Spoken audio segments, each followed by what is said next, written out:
Good morning +1 class students. आज हम topic करेंगे precautions in the use of secondary data.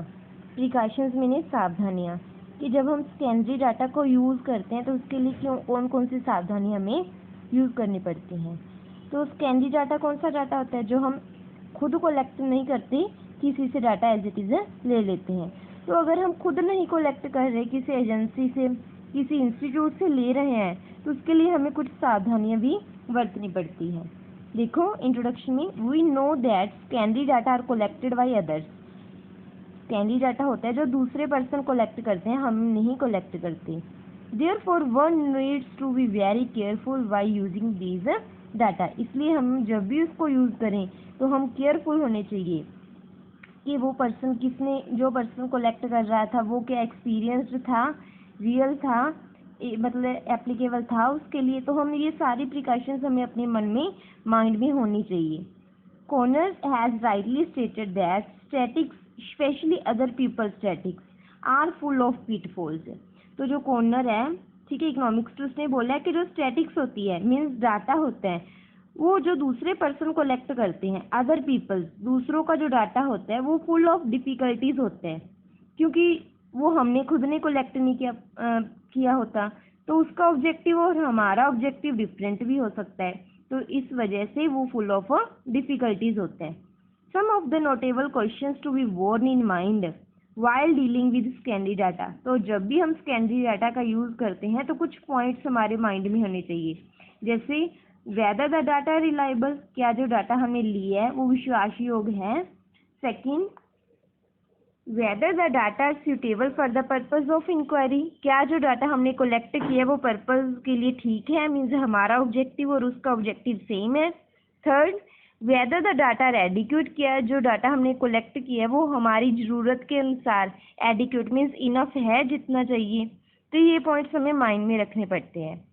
तो in order to assess the reliability, suitability and adequacy, तो ये तीनों को होने के लिए हमें ये पॉइंट्स देखने पड़ते हैं। तो firstly ability of the collecting organisation, तो हम योग्यता देखो कि जिसने कलेक्ट किया है क्या वो ऑर्गेनाइजेशन सही थी। One should check the ability of the organisation which initially collected the data, तो चेक करो ऑर्गेनाइजेशन को, क्या वो एबल थी, क्वालिफाइड थी। The data should be used only if collected by able, experienced and fair person, मतलब जो investigator थे वो एबल होने चाहिए, एक्सपीरियंस्ड होने चाहिए, फिर ही वो डाटा हम यूज़ कर सकते हैं। सेकंड, ऑब्जेक्टिव एंड स्कोप, तो जो डाटा हमने कलेक्ट किया उसका ऑब्जेक्टिव उससे मैच करो कि हमारा और उसका ऑब्जेक्टिव सेम था। One should note the objective of collecting data as well as the scope of investigation, तो चेक करो ऑब्जेक्टिव को। Data should be used only if the objective and scope of study are undertaken as earlier match with the objective, अगर हमारा objective और उस person का objective same है तो ही उस डाटा को हमें यूज़ करना चाहिए। थर्ड, मेथड ऑफ कलेक्शन, तो मेथड चेक करो कि किस मेथड से उस पर्सन ने डाटा कलेक्ट किया। The method of collection of data by the original investigator, जिस पर्सन ने कलेक्ट किया था, शुड आल्सो बी नोटेड, वो नोट करो कि वो सही मेथड था या गलत था, तो वो चेक करना चाहिए। फोर्थ, टाइम एंड कंडीशन, ये भी चेक करो कि किस टाइम में उसने कलेक्ट किया, जल्दी में किया, आराम से किया, कितना टाइम पीरियड लगाया, कोई लड़ाई झगड़े में तो नहीं कलेक्ट किया, तो ये सब कुछ चेक करना चाहिए। One should also make sure of the period of investigation as well as the conditions, time देखो कितना लगा और कंडीशंस देखो कि किस कंडीशन में उसने कलेक्ट किया। For example, data collected during war times, मान लो वार टाइम्स में उसने कलेक्ट किया, युद्ध चल रहा था उसमें, उस टाइम में, may not be suitable to the generalise certain factor during peace time, तो वो डाटा पीस टाइम के लिए सही नहीं है, भी जिस टाइम युद्ध था और जिस टाइम शांति थी, तो ये दोनों ही कंडीशंस क्या होगी, डिफरेंट होगी, तो वो डाटा सुटेबल नहीं होता। Fifth, definition of the unit, sorry definition में क्या आएगा, यूनिट मेजरमेंट यूनिट सेम है या डिफरेंट है।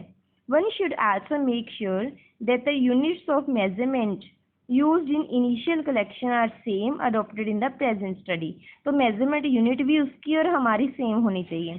If the units of measurement differ, अगर उसकी और हमारी unit of measurement different है तो data must be modified before use, तो हमें पहले उस डाटा को चेंज करना चाहिए, फिर ही यूज़ करना चाहिए। 6 एक्यूरेसी देखो, accuracy of the data should also be check, उसकी एक्यूरेसी देखो, मतलब सैम्पलिंग के मेथड पे 3-4 केस खुद स्टडी करो कि उसने सही कलेक्ट किया है भी या नहीं।